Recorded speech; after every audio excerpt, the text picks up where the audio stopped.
This weekend is going to be jam-packed of wrestling. Night of Champions. Double or nothing. What do I pick? What will I do?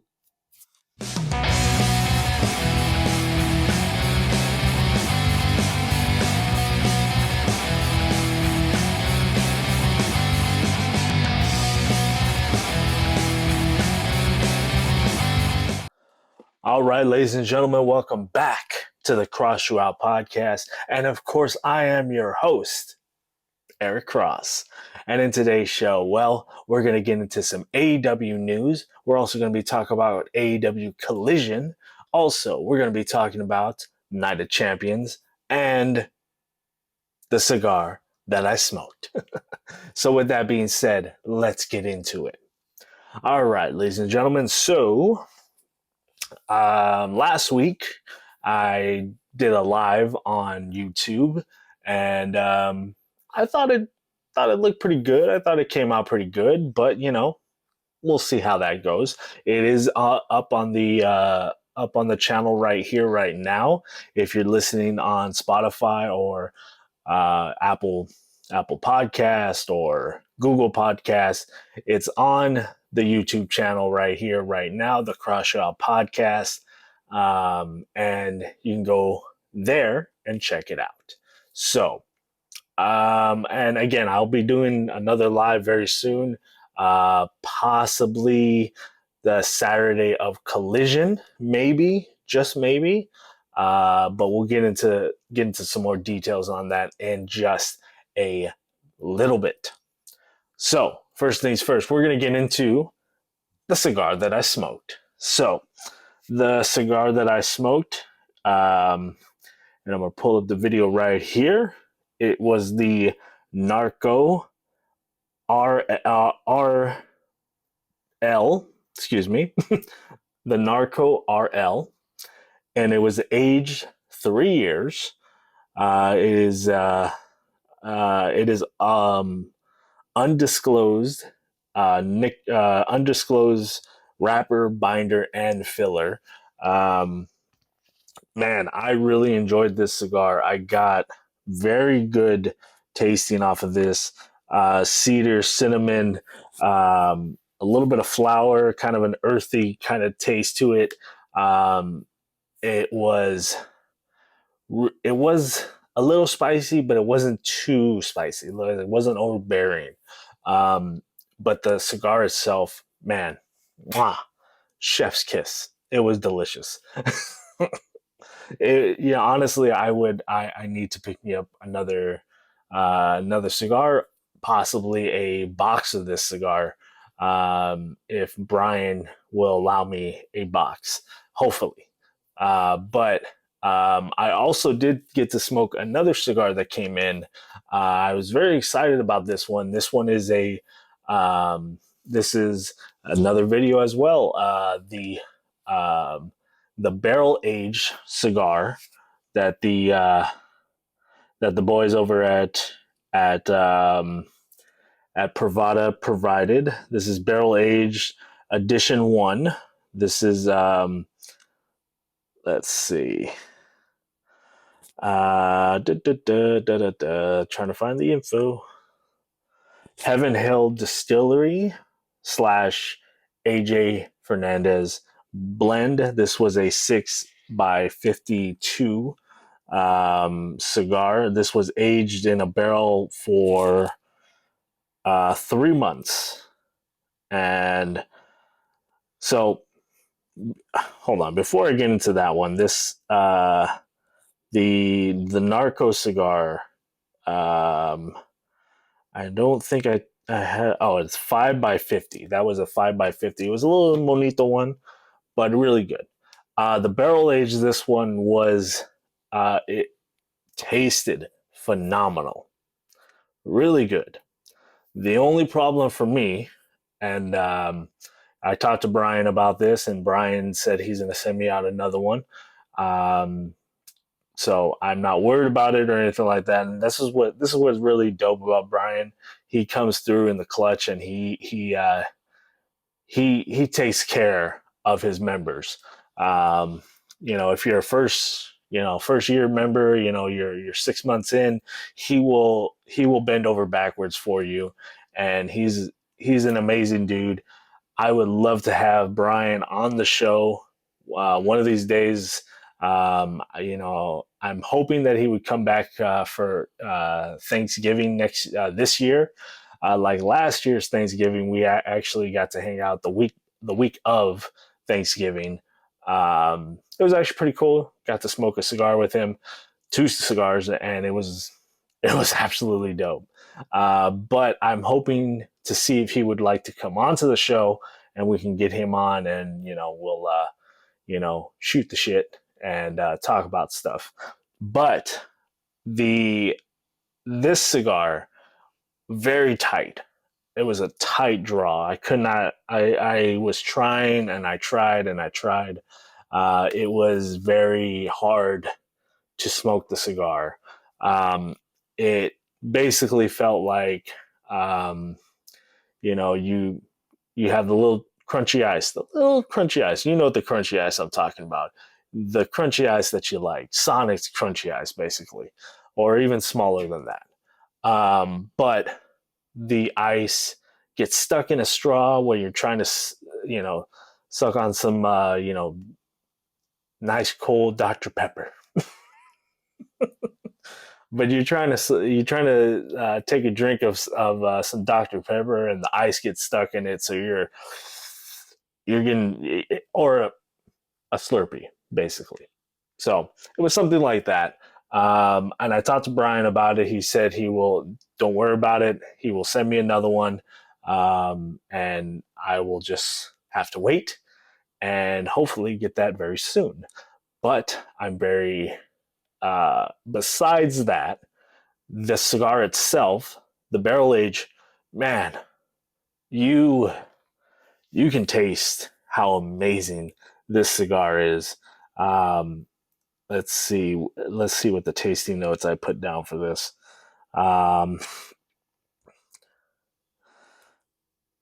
It was very. I put down a very like a berry, um, a sweet berry taste. And Brian said this on his video talking about the barrel age. It was kind of like a McDonald's strawberry, or the strawberry sundae, something to that effect, where that strawberry kind of taste to it. I did get, for myself, I got some wood notes, cedar. Um, it was. I highly recommend this cigar. The only thing with this cigar, the weight of the cigars inside the barrel kind of made it into a box press, but it was only at the box press at the end of the cigar, so at the foot. But either way, it's an absolutely amazing cigar. I highly recommend going to Pravada and going to pick one up, because you know we don't know how long these ones are going to last. Um, so into our next little topic. Man, this Saturday, Sunday is going to be absolutely hectic. Um, it is going to be from Saudi Arabia, Night of Champions. And Then on Sunday from Las Vegas, Nevada, um, it is going to be the Double or Nothing pay per view. Both things is going to be crazy. Uh, WWE Night of Champions, we are going to have a crowning of a second place champion. Because I've said this, and a lot of people are saying this. A lot of the YouTube podcasters, or wrestling um, fanatics and stuff like that. They're all saying that this is a secondary title. This is a second place title. This is, a participation trophy. This is, and even AJ Styles says that this belt is a secondary title, is a second, second place trophy for everybody else because nobody can beat Roman Reigns. And the thing about this is, it's very sad, like very sad. Um, and I feel bad for a lot of the wrestlers that that have honestly busted their asses off to get to this point, And from what they're saying, that this belt is going to be for the people that have not faced Roman Reigns for the title, which I don't know. I still don't think that. I really feel like they should have split the titles. They really should have. But, they made their bed. They have to lie in it. And this is the product that you're gonna put out. Everybody thinks that this belt is the participation trophy and what are you gonna do? You gotta just keep on going, I guess. But at the same time, we have a phenomenal match, no pun intended, with AJ Styles and Seth Rollins. I'm not going to Seth freaking Rollins. No, I'm not going to say that. Seth Rollins go one-on-one. It should be. It really should be a really good championship match.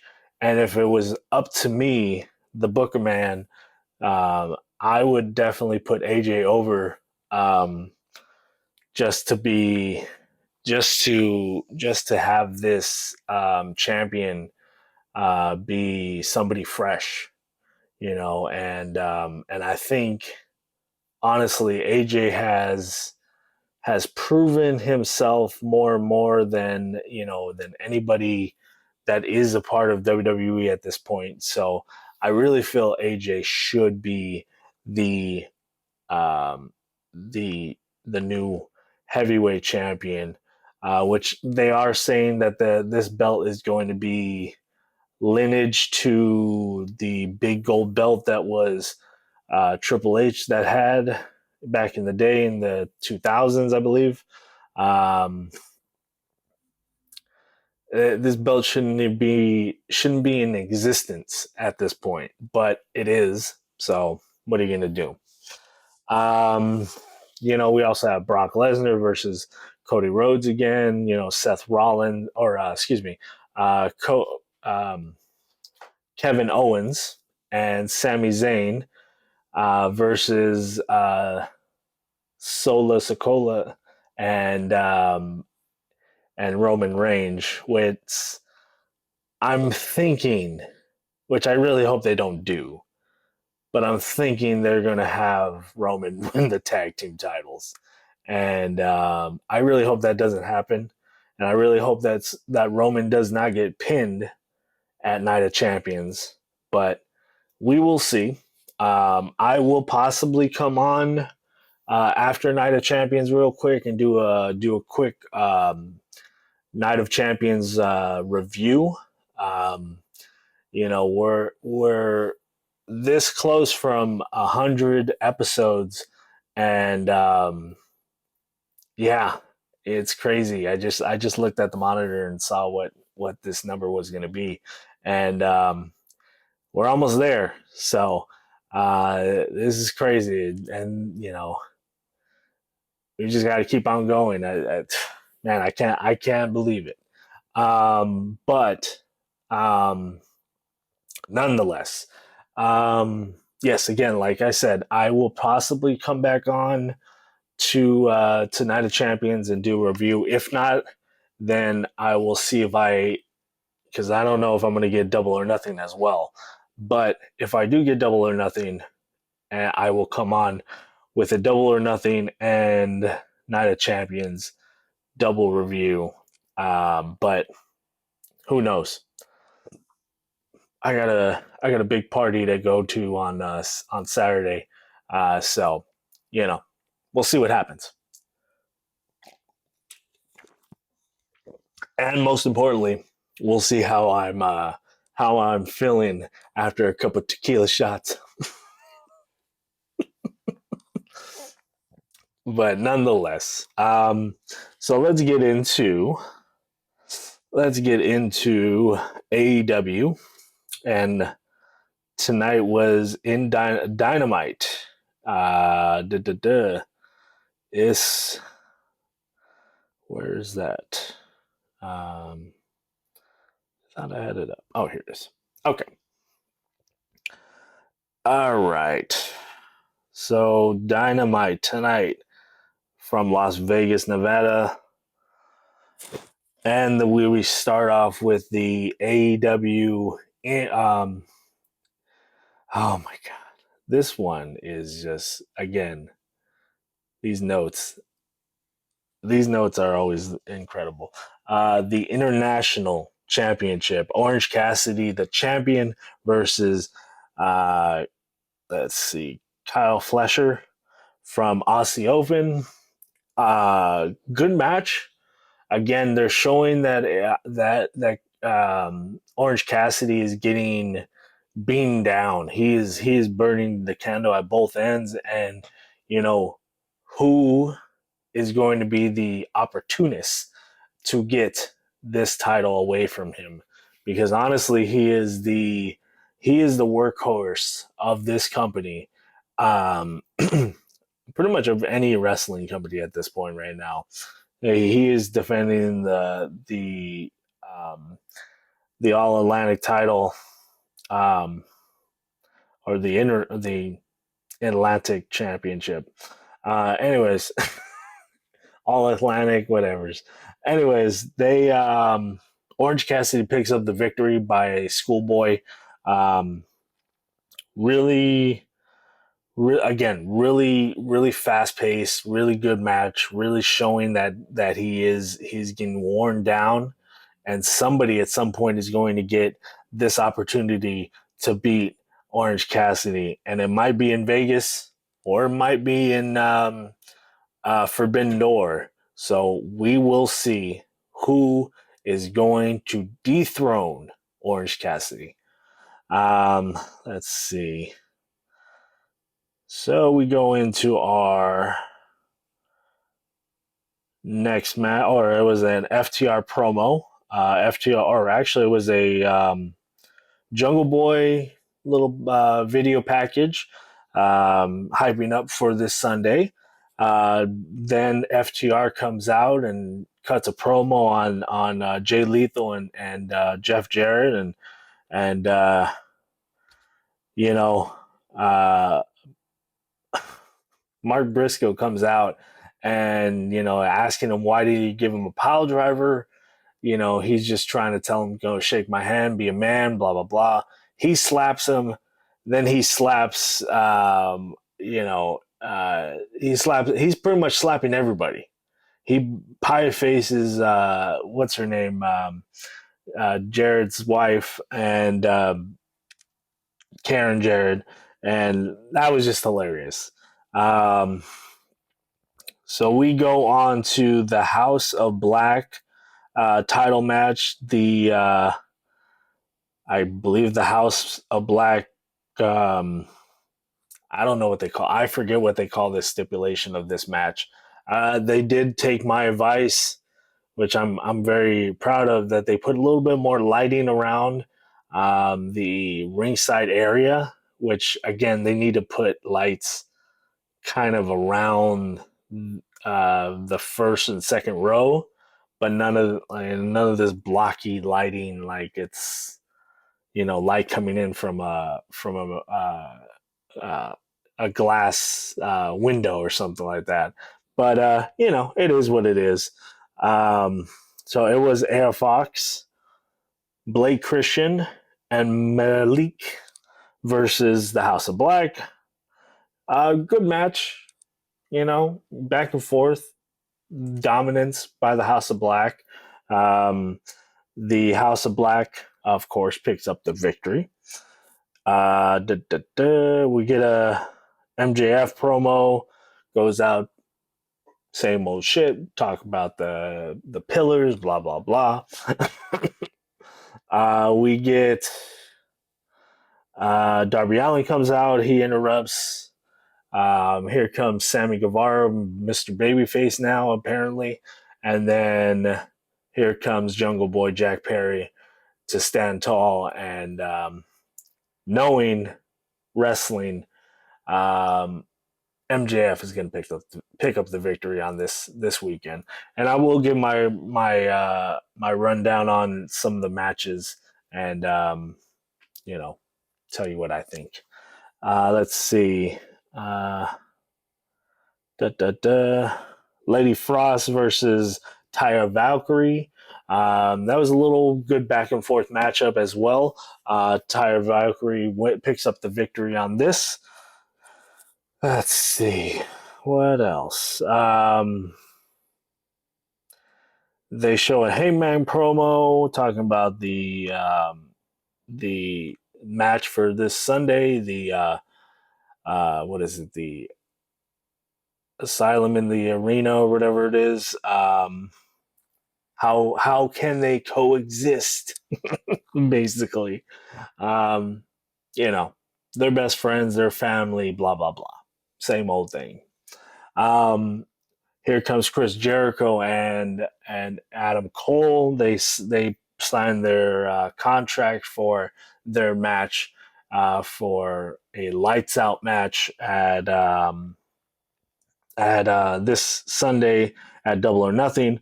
And from what it looks like, let's see, hold on. I guess the special guest referee for Sunday is going to be Sabu. That's pretty cool. Either special guest referee or he's going to be an enforcer or something like that.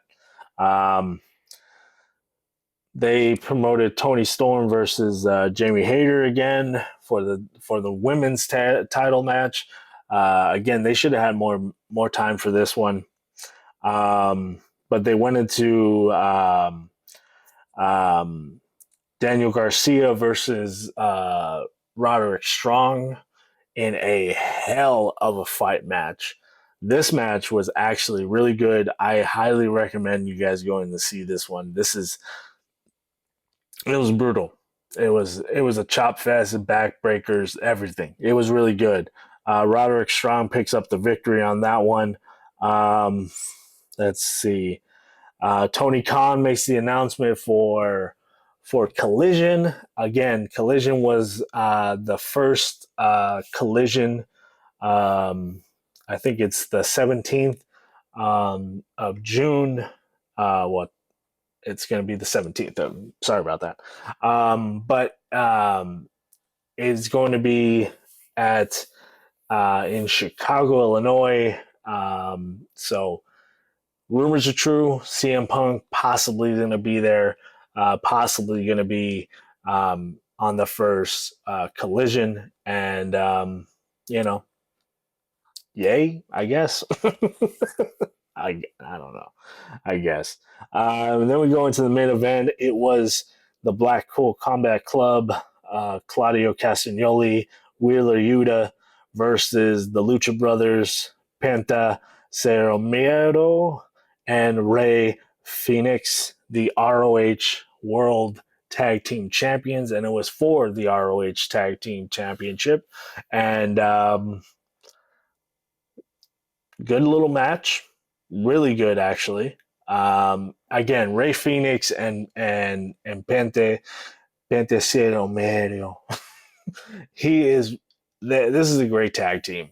Really good. I'm really happy that they're not shown on Dynamite all the time. They might be shown on Collision more and more, but they are being shown on ROH, and they are the ROH Tag Team Champions. So it's really good seeing them continuously working. But the one thing that they're missing is Pac. Where the hell is Pac at? But the Lucha Brothers pick up the victory due to interference from the Young Bucks. They help. They held Claudio from getting into the ring to save Wheeler Yuta, and John Moxley comes running out. Here comes Daniel Bryan. The Bucks hit to the fans, and they say it's going to be more violent than they've ever seen. So get ready for the match on Sunday. So Double or Nothing absolutely is going to look amazing. It's going to be a good card. I know tickets are not the tickets. There's still some tickets left. I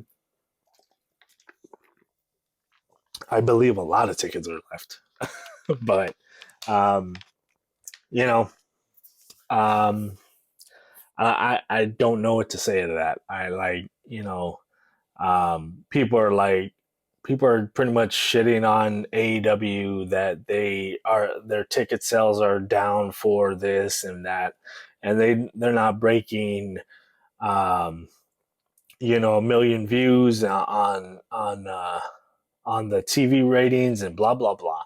You know, here's what I say to you people out there that feel that AEW should leave and get away from the business. You are absolutely, completely, and 100% wrong, because AEW is a good, viable place for other wrestlers to go and possibly create a name for themselves, you know, make themselves more known on a TV level. And if it was so bad, you know, I don't think Time Warner would be wanting to put um, another wrestling TV show on Saturday nights for AEW. So pump the brakes, stop hating, and just let it be. AEW is what it is. AEW is going to continue to be the uphill battle, and they need to fight for it, and they are. You know, but don't don't judge it so fast, man. Let it run its course and let it be what it needs to be. So that's all I have to say about that. So, again, I will come back on here possibly on Saturday if WWE Night of Champions finishes before I have to go. Also, I will see if I'm going to get Double or Nothing, and yeah, we'll go from there. So, I think it's about that time, ladies and gentlemen. Everything is going to be down below in the bio. Go check out the Storefront tier, the Cross You Out podcast for these lovely Cross You Out podcast t-shirts. I just got this one in today. It's absolutely amazing. I love it. And go check it out. Go check out the agency's t-shirts at prowrestlingtees.com. Also, go check out Eric Cross t-shirts at prowrestlingtees.com as well. And Pravada Cigar Club. Go check it out. Also, the the Randumb podcast to be named later. Jonesin as well. And that's it. So, with that being said, ladies and gentlemen, Cross out. Good night, everybody.